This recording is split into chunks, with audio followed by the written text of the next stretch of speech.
The signal had been singing under the creek for 3 days before Wren found the thing that was making it. He hadn't gone looking. He'd gone to the ravine behind the Millbrook subdivision because it was the last week of summer and the creek was low enough to cross without soaking his sneakers, and because the old storm drain down there had always been a good place to find crawdads. That was the plan. The plan lasted until he climbed down the embankment and saw the light. It was amber, pulsing slow as a heartbeat, coming from under the slab of concrete that had collapsed off the drain's entrance years ago and half buried itself in the mud. The light moved like something breathing. Wren stopped on the bank and looked at it for a very long time. He did not go home. He went to get Danny. Danny Vasek was 11, 2 grades below Wren, and she lived 4 houses down and had a habit of keeping a headlamp clipped to her belt loop at all times because, she said, you never knew. She also had a habit of not panicking, which was why Wren went to her first. He told her what he'd seen in 15 words, and she looked at him with the flat, calibrating expression she used when she was deciding whether something was worth investigating. Did it move? She said. The light did. Let's get Marcus. Marcus was Wren's age and lived across the street from Danny, and his specific usefulness, on this occasion, was that he had a drone. It was a small one, a birthday present from the year before, with a camera that streamed to his phone. They assembled at the top of the ravine embankment at 2:30 in the afternoon, while the suburban street behind them was quiet, and the summer heat sat heavy on everything. Danny sent the drone down first. The camera feed was washed out by the amber glow when it got close, but they could see the shape of it. Something under the concrete slab, roughly oval, not large, maybe the size of a suitcase, and the light was coming from inside it or through it, the way light comes through a paper lantern. Wren could see on the edge of the frame what looked like tendrils, or roots, or antennae, something thin and pale reaching into the mud. It's alive, Danny said. We don't know that. Look at the tendrils, they're moving. Marcus pulled the drone back before it got any closer. Should we call someone? Wren thought about the white van with the dish on top that had been parked at the end of Millbrook Drive for the past 3 days, running its engine even in the heat, with the government plates and the antenna cluster that rotated slowly every few minutes like it was looking for something. He'd noticed it because it was always there when he walked to the creek. No, he said. They went down. Up close, the thing under the slab was clearly not a rock, not a drone, not any piece of machinery Wren could name. It was roughly oval with a flattened underside, the top surface a membrane-like material that was not quite translucent and not quite opaque, more like the skin of a grape held up to a light. The amber pulse moved through it in slow waves from one end to the other, and where it reached the tendrils extending into the mud, those tendrils lit up briefly and went dark again, the way a nerve fires. There were 6 tendrils, 2 of them were broken. Wren crouched and looked at the broken ends. They were ragged, not cut, and there was a dark fluid on them that had dried to a crust. The light in the tendrils did not reach those 2. It's hurt, Danny said, from behind his shoulder. You don't know it's a she. I didn't say she. Marcus was staying 2 meters back with his phone in his hands, filming. What are those tendrils doing in the mud? I think they're looking for something. Wren watched the 4 intact ones pulse. They moved in small circles, probing, the tips pressing and lifting like fingers testing a surface. Like they're searching. He reached out and touched the membrane. Danny said Wren, and Marcus said something else entirely, but neither of them moved to stop him, and the membrane was warm under his fingertips, warmer than the air, and the pulse under it changed rhythm. Not faster, different, more deliberate, the way a heartbeat changes when it becomes aware of something. The amber dimmed briefly and then brightened, and then a new light emerged, thin and blue-white, a narrow column of it rising from the top of the oval to a height of maybe 30 centimeters. It was perfectly straight. It rotated slowly. It knows you're there, Danny said. Yeah, Wren withdrew his hand slowly. The column stayed. I think it's been here longer than 3 days. I think those antennas on the van are looking for what it's broadcasting, Danny finished. Marcus lowered his phone. His voice had shifted into the quiet it took on when he was working through a problem. If they find it, they'll take it, and then it's gone. It's searching for something, Wren said. The tendrils. It needs something it can't find down here in the mud. He looked up the ravine embankment north to where the hill rose behind the subdivision, and the old cellular relay tower stood at the top of it, rusted and decommissioned since before any of them were born. It was maybe 800 meters away, visible from 3 streets over. He thought about signal. He thought about what searched with tendrils in the mud, broadcasting a narrow column of light. I think it needs to reach something above us, he said, something it can't reach from the bottom of a ravine. They looked at each other. They looked at the thing pulsing in the mud. They looked at the hill. How do we carry it? Marcus said. They used Danny's backpack, emptied of everything, lined with the plastic bag from Marcus's drone case. The thing was lighter than it looked, not light, but manageable, the way a large hardback book is manageable. When they lifted it, all 6 tendrils retracted, and the light went from amber to a blue-green Wren had not seen before. Not pain blue, alert blue, like it understood what was happening. They climbed the ravine wall with it. Wren went first and turned to help Danny, who was carrying the pack, and Marcus came behind and pointed back down the embankment, and Wren turned to look. The white van had moved. It was no longer at the end of Millbrook Drive. From the top of the embankment over the roof lines of the nearest houses, he could see it 2 streets over, edging along the crossroad, the dish on its roof rotating faster than before. Move, Wren said. They cut through the backyards. Not running, running attracts attention, but walking fast, the way Wren had learned to walk when he was supposed to be somewhere else. They crossed the Haversons' back fence, went through the gap in the hedge between the Haversons and the Ewans, came out on the side street, and were into the scrubland at the base of the hill before any car came near them.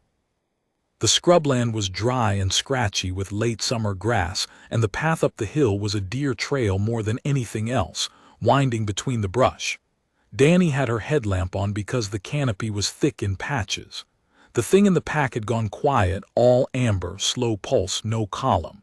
Resting, maybe, or waiting. What if the tower doesn't do anything? Marcus said, picking his way over a root. Then we think of something else. And what if the van people are tracking the signal, and they figure out we moved it? Then we move faster than they do. Danny said from the front of the line, what do you think it is? Wren had been thinking about this since he'd touched the membrane. He'd thought about the white van and its 3 days of searching, and the broken tendrils and the dried fluid, and a thing that broadcasts and waits alone in the mud, unable to reach what it was trying to reach. Lost, he said. I think it's lost. The tower was 60 meters of rusted steel lattice, its base enclosed in a chain-link fence that had a padlock that had been broken for years. They pushed through the gap and stood at the base. The structure groaned faintly in the afternoon wind. Through the lattice, 300 meters below, Wren could see the grid of the subdivision and near the crossroad, the white van. It had stopped. The dish was pointing directly toward the hill. They know, Marcus said. Then we're out of time. Wren took the pack from Danny, unzipped it, reached in, and carefully lifted the thing out. Up here the wind was coming across the hilltop and the sky was enormous and pale blue, and the light through the lattice was unobstructed in all directions. He held the oval in both hands at chest height, tilted slightly toward the sky. The tendrils came back out. All 6 of them, including the 2 broken ones. Those moved slower, more carefully, but they moved. They extended outward and upward and began their searching motion, but here, away from the mud and the creek bed dampness, they weren't searching the way they'd searched in the ravine. They were orienting, pointing. The 4 intact tendrils angled to the same part of the sky within seconds of each other. And then the light changed. The amber went out entirely. What replaced it was a deep, resonant white, steady and strong, and the column rose again, but this time it did not stay narrow, it opened as it rose, spreading into a cone that pointed at the exact piece of sky the tendrils had found.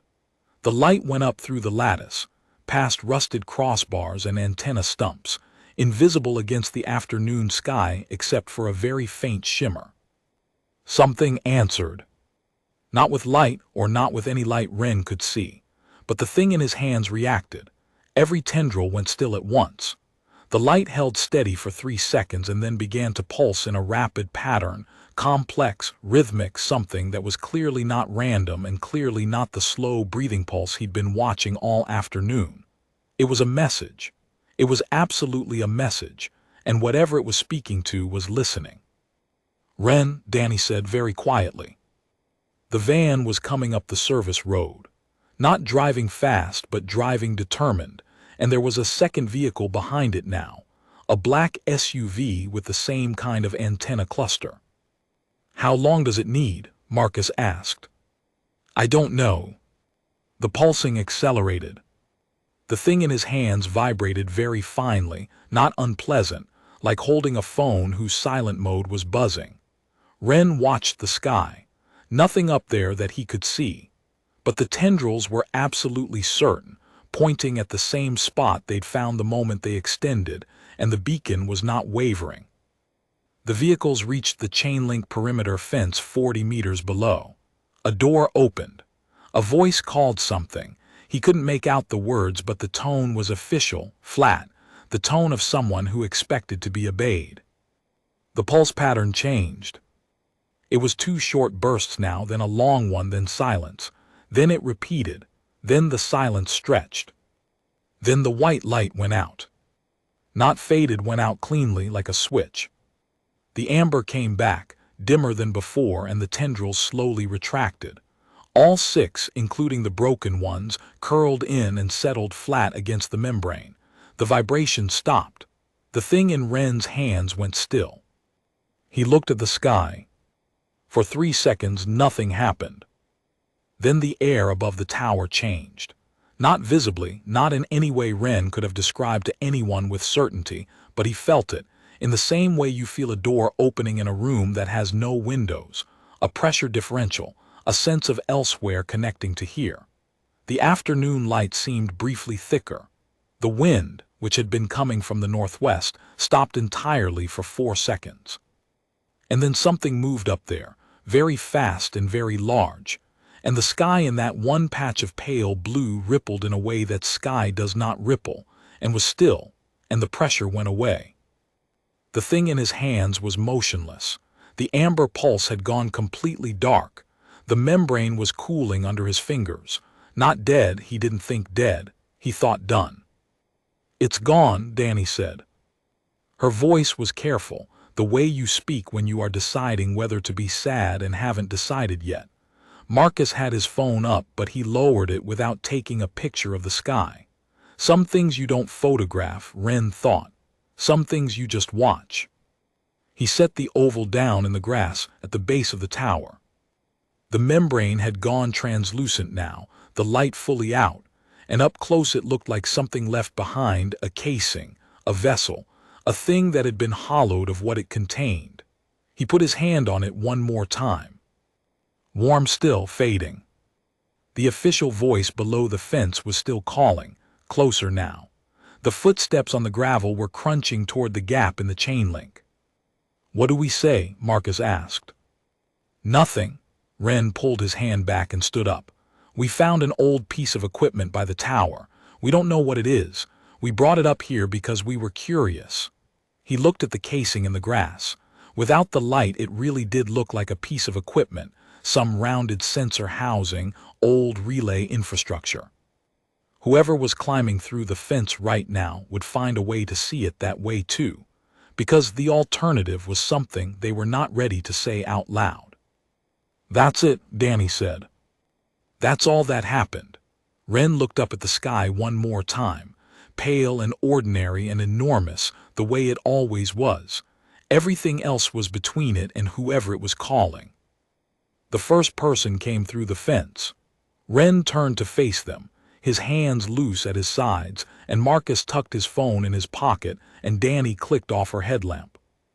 3 kids on a hill in the last week of summer, standing next to an old piece of relay equipment, the sky above them no different from any other sky. The creek in the ravine below still ran the same direction it always had. The tower groaned in the wind. A van door opened and closed. The pulse under the world, if it had ever been there, was gone. But Ren knew what he had held. He knew what it had felt like when the tendrils went still and the beacon went up, and something very far away turned its attention to a hill above a subdivision and answered. He knew what it felt like to be 12 years old, and to be the thing that made the difference between found and lost. He was very careful, walking back down the hill, not to smile where anyone could see him.